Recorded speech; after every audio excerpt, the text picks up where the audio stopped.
Hello and a very warm welcome to latest case analysis series by Law Seco. This is Monica Rahar, and for today's discussion, we have taken up a decision by the Honorable High Court of Delhi, which is dated 6th of October 2020. The name of the case is Pradeep, aka or also known as Sonu versus the State Government of NCT of Delhi. It's a single judge bench decision of the Honorable High Court, and the bench consisted of Honorable Justice Anup Jairam Bhambani. Now let's proceed further and understand the issue of law.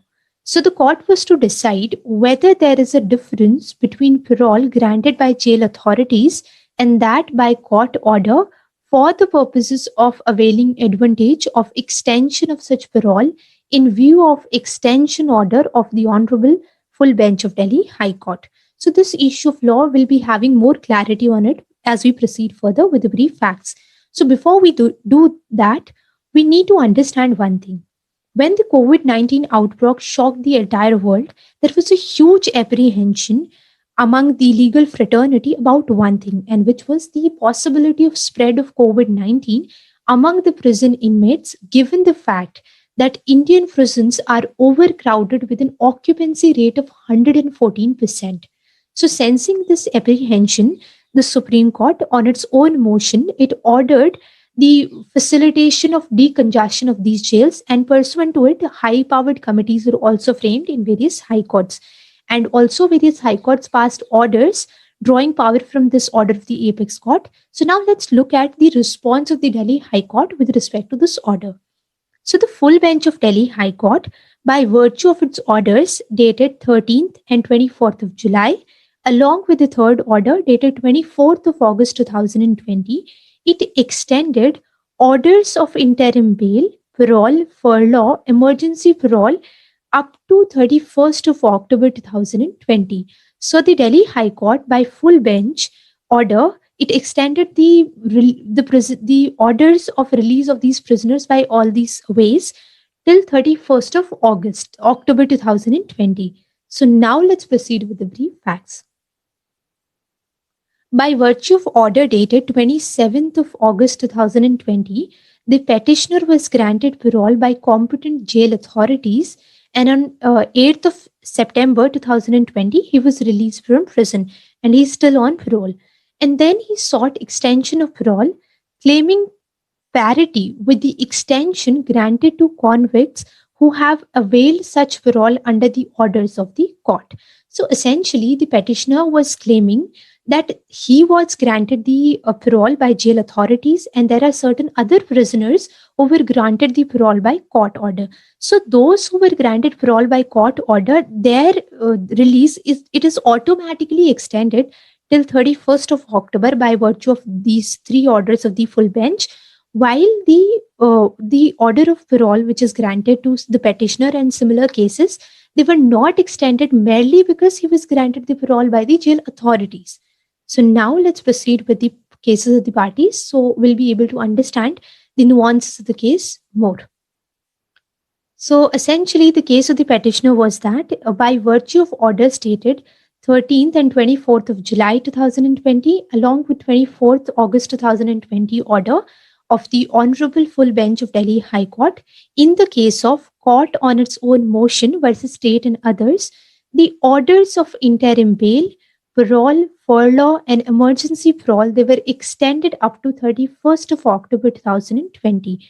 And the rationale behind such an order was, A, obviously the decongestion of the jails, and secondly, to prevent COVID-19 spread by allowing inmates and under trials who were out availing such orders to remain out and not come into the jails, which essentially would mean that they can be carriers of the virus which is outside the jails.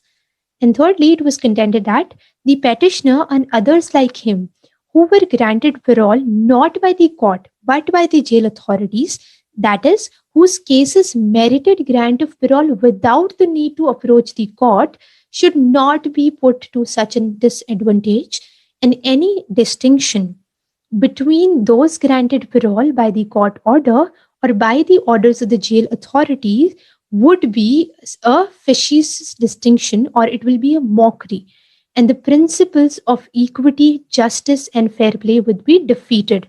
In such an interpretation, it would pose health hazard to those who are returning to the prison and also to the inmates who are now in jails, because obviously then once they come in contact to those who have recently come into the jail after going out, they would also contract COVID-19 virus. Now let's proceed with the case of the state advanced by the Senior Standing Counsel Criminal.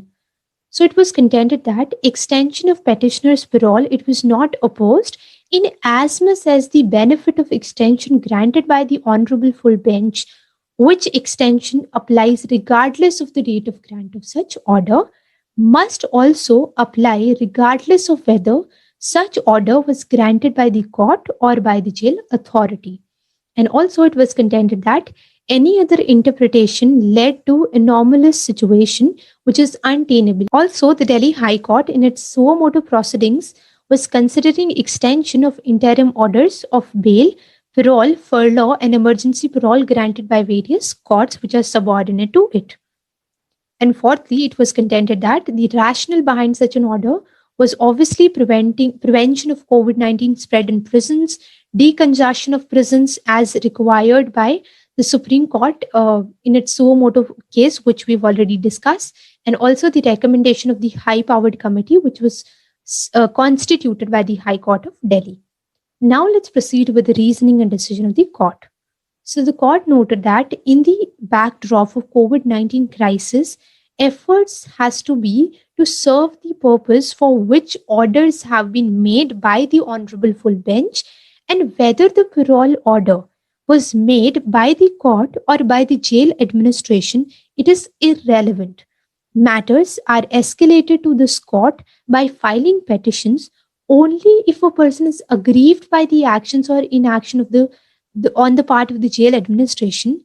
But if an inmate gets relief from the jail administration without feeling the need to approach the court, he should not be put to any disadvantage merely because there was no occasion for him to seek such a relief from this court or from any court which is subordinate to it or the High Court of Delhi.